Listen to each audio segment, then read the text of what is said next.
இன்றைக்கி நம்ம பார்க்க போகிறது ஒரு வியூவரோட கொஸ்டின் ஒன்று கொடுத்துருக்காரு. என்னென்னா, அவர் பேரில் ஒரு லேண்டு செட்டில்மெண்ட் டீட் மூலமாக அவருக்கு டைட்டில் வந்திருக்கு. ஆனால் யூடிஆர் பட்டா வேற ஒருத்தர் பேரில் இருக்குது. ஸோ வேற ஒருத்தர் பேரில் இருக்குன்றதுனால அந்த இன்னொரு நபர் வந்து இவர் என்ன கன்ஸ்ட்ரக்ஷன் பண்ணும்போதோ இல்லை கன்ஸ்ட்ரக்ஷன் பண்ணலான்னு நினைக்கும் போதோ அவங்க வந்து தடங்கலாக இருக்காங்க. ஸோ ஒரு யூடிஆர் பட்டா இன்னொருத்தர் பேரில் இருக்குன்னு இதுக்கு என்ன சொல்யூஷன்ற மாதிரி கேட்டிருக்காரு. ஒரு கொஸ்டின் ஒன்று கேட்டிருக்காரு. இதை பற்றி தான் நம்ம இன்னைக்கு பார்க்க போகிறோம்.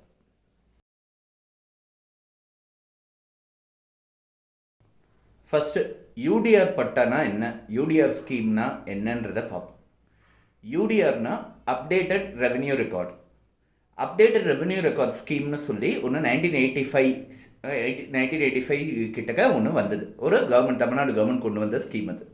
இதில் என்னென்னா, இந்த கிராமத்தம் லேண்டு, கவர்மெண்ட் லேண்ட்ஸு, கிளாஸிஃபைட் புறம்போக்கு லேண்ட்ஸு அதெல்லாம் வந்து ஸ்டடி பண்ணி அங்கெல்லாம் சர்வே எடுத்து அதுக்குன்னு தனிப்பட்ட முறையில் சர்வே நம்பர் அட்டாச் பண்ணி அசைன் பண்ணிவிட்டு அதை வந்து கொடுக்கப்பட்டது வந்து யூடிஆர் ஸ்கீம். அப்டேட் பண்ணப்பட்டது, அதாவது ரெவென்யூ ரெஜிஸ்ட்ரி, ரெவென்யூ ரெக்கார்ட்ஸை வந்து அப்டேட் பண்ணாங்க. ஸோ இந்த நேரத்தில் வந்து ஒரு சில கவர்மெண்ட் லேண்ட்ஸை கிளைம் பண்ணக்கூடிய ஒரு சிலர் இருப்பாங்க. அந்த மாதிரி கிளைமன்ஸ் ஆஃப் கவர்மெண்ட் லேண்டுக்கு தோராய பட்டான்னு ஒன்று கொடுக்க ஆரம்பித்தாங்க. ஸோ இதெல்லாம் வந்து யூடிஆர் ஸ்கீம் சம்மந்தப்பட்டது. ஸோ இந்த யூடிஆர் பட்டா வர ஆரம்பித்ததுலேருந்து எல்லா லேண்ட்ஸையும் ரீசர்வே பண்ணி திரும்பி அதை யார் பேரில் இருக்குது, யார் வந்து டேக்ஸ் கட்டுறது, யார் நிலவரி கட்டுறது அப்படின்னு சொல்லி கவர்மெண்ட் வந்து ரீசர்வே பண்ணின்றத ஒரு காலகட்டம் 1985 ஆரம்பிச்சது. இப்போ தொடர்ந்து நடந்து முடிஞ்சிருக்கு, ஓரளவுக்கு அப்டேட் ஆயிருக்குன்றது மாதிரி இருக்குது. ஸோ இந்த ஸ்கீமில் வந்து ஒரு சில இடத்துல அன்ஃபார்ச்சுனேட்லி அந்த ஒரிஜினல் டைட்டில் ஹோல்டர் பேரில் இல்லாமல் வேற ஒரு நபர் பேரில் வந்து அந்த பட்டா வந்து ரிஜிஸ்டர் பட்டா பேர் வந்து மாற்றி வந்துடுது. அது வந்து நடத்தப்பட்ட ஒரு என்கொயரிஸ்லேயோ இல்லை நடத்தப்பட்ட ஒரு இன்வெஸ்டிகேஷன்ஸ்லேயோ ஒரு சில மிஸ்டேக்ஸ் நடக்கிறதுக்கான வாய்ப்புகள் இருந்து வேற ஒருத்தர் பேரில் வந்து அந்த பட்டா வந்துடுறதுக்கான வாய்ப்புகள் இருக்குது. ஸோ இந்த மாதிரி நடக்கும்போது என்ன பண்ணணும், எப்படி இதை கரெக்ட் பண்ணுறது, எப்படி இதை சரி பண்ணுறது அப்படின்றத பார்க்கணும். இதில் ஒரிஜினலாக உண்மையான டைட்டில் ஹோல்டர் செய்ய வேண்டிய முதல் விஷயம் என்னென்னா, ரெவென்யூ டிபார்ட்மெண்ட்டோட அஃபீஷியல்ஸ், அதாவது தாசில்தார் அல்லது டிஆர்ஓ அவங்கள வந்து அப்ரோச் பண்ணிவிட்டு இந்த யூடிஆர் பட்டா வந்து இன்னொருத்தர் பேரில் இருக்கிறத கேன்சல் பண்ணி அவங்க பேரில் வந்து மாற்றி எழுதுறதுக்கு அதுக்கான ஒரு அப்ளிகேஷன் ஒன்று கொடுக்கணும். இது அப்ளிகேஷனோடு சேர்த்து அவங்க சார்பாக இருக்கிற டாக்குமெண்ட்ஸு, அவங்களுக்கு சாதகமாக இருக்கிற டாக்குமெண்ட்ஸ் எல்லாமே சப்மிட் பண்ணணும். கவர்மெண்ட்டோட ஸ்கீம் பிரகாரம் இதுக்குன்னு ஒரு டைம் ஃப்ரேம் ஒன்று ஃபிக்ஸ் பண்ணியிருக்காங்க. பட்டா ட்ரான்ஸ்ஃபருக்கும் சரி, ஃப்ரெஷ் பட்டா இஷ்யூ பண்ணுறதுக்கும் சரி ஒரு டைம் ஃப்ரேம் ஒன்று ஃபிக்ஸ் பண்ணியிருக்காங்க. அவங்களுக்குள்ளே இருக்கிற டைம் ஃப்ரேம் அது வந்து வெளியில் வந்து அதை என்ஃபோர்ஸ் பண்ண முடியாதுனாலும் இந்த கால அவகாசத்துக்குள்ளே பண்ணணும்னு சொல்லி ஒரு கால வரைமுறை இதுக்குன்னு ஃபிக்ஸ் பண்ணியிருக்காங்க. சரி, இந்த யூடிஆர் பட்டாவோட ஆக்சுவல் வேல்யூ என்ன, இது வந்து ஒரு பட்டாவோட வேல்யூ என்ன, ஃபர்ஸ்ட் ஆஃப் ஆல் இது வந்து ஒரு டாக்குமெண்ட் ஆஃப் டைட்டில், எனக்கு சேல் டீட் என் பேரில் இருக்குது, பட்டா என் பேரில் இல்லைன்னா எதுக்கு வந்து வேலிடிட்டி ஜாஸ்தி. பட்டா இன்னொருத்தர் பேரில் இருக்குது, அவர் பேரில் வந்து ஒரு சேல் டீட் செட்டில்மெண்ட் டீட்னு சொல்லிட்டு ஒரு லிஸ்ட்டு டாக்குமெண்ட்ஸ் வச்சுட்டு இருக்காரு. என் பேரில் ஒரு சேல் டீட் இருக்குது, டாக்குமெண்ட் ப்ராப்பர்ட்டியோட பொசிஷன் எங்கிட்ட இருக்குது, என் பேரில் ஒரு சேல் டீட், அதுக்கு முன்னாடி இருந்த தாய் பத்திரம்னு நான் ஒரு லிஸ்ட் வச்சுட்டு இருக்கேன். ஒரு டபுள் டைட்டில், அதாவது ஒரே லேண்டுக்கு ஒரு டைட்டில் பிரான்ச் வந்து பிரிஞ்சிருக்கு. ஸோ இப்போ யாருக்கு வந்து வெயிட்டேஜ் ஜாஸ்தி, இந்த மாதிரி நிறைய கொஸ்டின்ஸு நிறைய லேண்ட் லிட்டிகேஷன்ஸில் வந்த வண்ணம் இருந்துகிட்டு தான் இருக்குது, ரெகுலராக வந்துட்டு தான் இருக்குது. இந்த காம்ப்ளிகேட்டட் இஷ்யூஸ் ஆஃப் இப்போ டைட்டில் டிஸ்பியூட்ஸு இதெல்லாம் வந்து சிவில் கோர்ட்டுக்கு போச்சுன்னா வருஷக்கணக்கு ஆகும். இதை வந்து கிரிமினல் கேஸாகவும் எடுக்கிறதுக்கான வாய்ப்புகளும் கிடையாது. ஸோ இந்த மாதிரி கேசஸ்லாம் வந்து நிறைய வந்துட்டு தான் இருக்குது.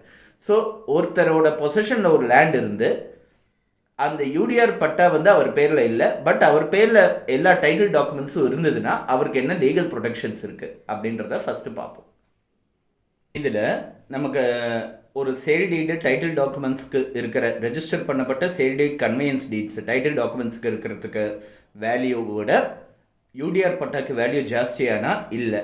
யூடிஆர் பட்டா வேற ஒருத்தர் பேரில் இருக்குன்றதுனால சேல் டீட்னால் ஏற்பட்டப்பட்ட டைட்டில் வந்து எக்ஸ்டிங்விஷ் ஆகாது அப்படின்னு சொல்லி ஒரு கேஸில் நாயனா முகமது வர்சஸ் முகமது லப்பை கனி அப்படின்னு சொல்லி ஒரு கேஸில் 2017 பிப்ரவரி மாதம் Madurai bench Madras high court honourable justice டிகாராமனோட ஜட்மெண்ட்டில் ஸ்பெசிஃபிக்காக சொல்லியிருக்காங்க, சேல்டினால் கொடுக்கப்பட்ட டைட்டிலை வந்து ஒரு யூடிஆர் பட்டா வந்து எக்ஸ்டிங்விஷ் பண்ணாதுன்னு. இதனோட டிரைவேட்டிவ் தான் அது. அதாவது சேல் டீடு, செட்டில்மெண்ட் டீட், அதுலேருந்து வர டைட்டிலோட ஒரு டெரிவேட்டிவ் தான் யூடிஆர் பட்டால கொடுக்கப்படுற ஒரு டைட்டில் டாக்குமெண்ட். ஸோ ஒரு முன்னாடிலாம் நீங்கள் பார்த்தீங்கன்னா ஒரு சேல் டீட் ஒரு டாக்குமெண்ட் ரிஜிஸ்டர் பண்ணும்போதே கூடவே ஒரு பட்டா டிரான்ஸ்ஃபர் ஃபார்ம், ஒரு 10 ரூபாய் ஸ்டாம்ப் போட்டு ஒரு பட்டா டிரான்ஸ்ஃபர் ஃபார்மை வந்து கையெழுத்து வாங்கிட்டு இமீடியட்டாக சப்மிட் பண்ணிடுவாங்க அவங்க. ஏன்னா அவங்க பட்டா டிரான்ஸ்ஃபருன்றது வந்து இந்த டைட்டில் டிரான்ஸ்ஃபரோட ஒரு பகுதியாக அவங்க தான் எல்லாரும் கன்சிடர் பண்ணாங்க. இப்போ வந்து பொறுமையாக பண்ணிக்கிறாங்க. ரெண்டாவது அதுவே ஆட்டோமேட்டிக்காக நடக்கிறதுன்னு சொல்லி ஒரு சிலர் வெயிட் பண்ணுறாங்க. அதெல்லாம் நடக்கிறதுன்றது வேறு விஷயம். பட் இது வந்து ஒரு ஸ்டாண்டர்ட் ப்ரொசீஜராக இருந்தது ஒரு டைமில். ஸோ இது வந்து சேல் டீட்லேருந்து வரக்கூடிய ஒரு டைட்டிலை வந்து டிரைவ் பண்ணி அது மூலமாக வந்து ஒருத்தர் வந்து லேண்ட் டேக்ஸ், நில வரிலாம் சரியாக கட்டின்னு வர்றாரு அப்படின்னா, வருவாய் கொடுத்துட்டு வர்றாரு கவர்மெண்ட்டுக்கு அப்படின்னா, அவர் பேர் ஆட்டோமேட்டிக்காக பட்டா பாஸ்புக்கில் அந்த பட்டா ரெஜிஸ்டரில் வந்துடும்.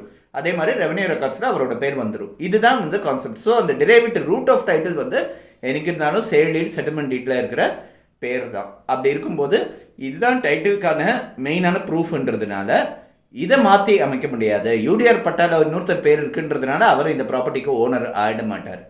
பட் இதுவே யூடிஆர் பட்டாவில் அவர் பேர் இருக்கிறதுக்காக அவருக்கு ஜஸ்டிஃபைபிளாக அவருக்கு வேற ஒரு டைட்டில் டாக்குமெண்ட்ஸ் இருந்தால் அதை வந்து சிவில் கோர்ட்ஸ் தான் டிசைட் பண்ணணும். யார் வந்து original owner of the property, இவர்கிட்ட இருக்கான்னு சொல்லி சிவில் கோர்ட் தான் டிசைட் பண்ணணும். சரி, இப்போது இவருக்கு என்ன ப்ரொடெக்ஷன் இருக்குது? இப்போ இந்த கொஸ்டின் ரைஸ் பண்ணும் வியூவருக்கு, இவர் வந்து யூடிஆர் பட்டா வந்து இன்னொருத்தர் பேரில் இருக்குன்றதுனால அவர் வீடு கட்டுறதுக்கு தடங்கலாக இருக்காரு அப்படின்னு சொல்கிறாரு.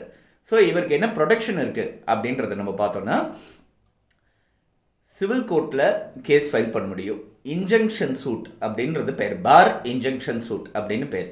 உள்ளே வருவதற்கு தடை, உள்ளே வந்து தொந்தரவு பண்ணுறதுக்கு தடை கேட்டு, ஒரு யாரும் வந்து இவரோட பீஸ்ஃபுல் பொசிஷன் அண்ட் என்ஜாய்மெண்ட்டை தடை பண்ணக்கூடாது, தடங்களாக இருக்கக்கூடாது அப்படின்னு சொல்லி தடை கேட்டு ஒரு பார் இன்ஜங்ஷன் சூட் ஒன்று ஃபைல் பண்ண முடியும்.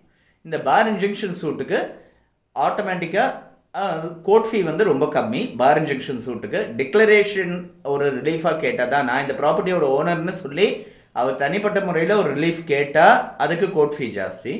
பார் இன்ஜங்ஷன் சூட்டுக்கு ரிலீஃப் கம்மி, கோர்ட் ஃபீ கம்மி.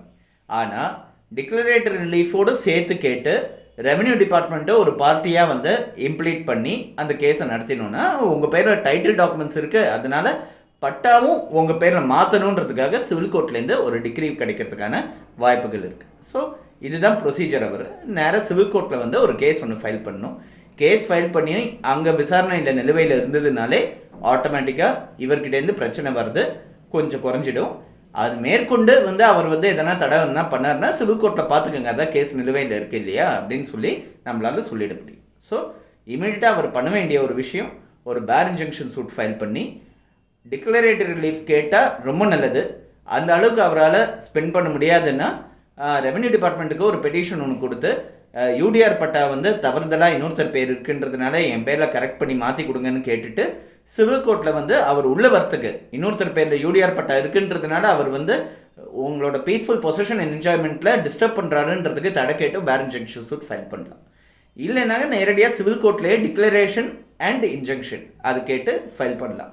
அப்படி ரெண்டாவது பாசிபிலிட்டி டிக்ளரேஷன் அண்ட் இன்ஜங்ஷன் கேட்குறதா இருந்தால் அந்த ப்ராப்பர்ட்டியில் 50%ல் 3%, அதாவது அந்த ப்ராப்பர்ட்டி வேல்யூவில் 1.5% அவர் கோர்ட் ஃபீயாக பே பண்ண வேண்டியதாக இருக்கலாம்.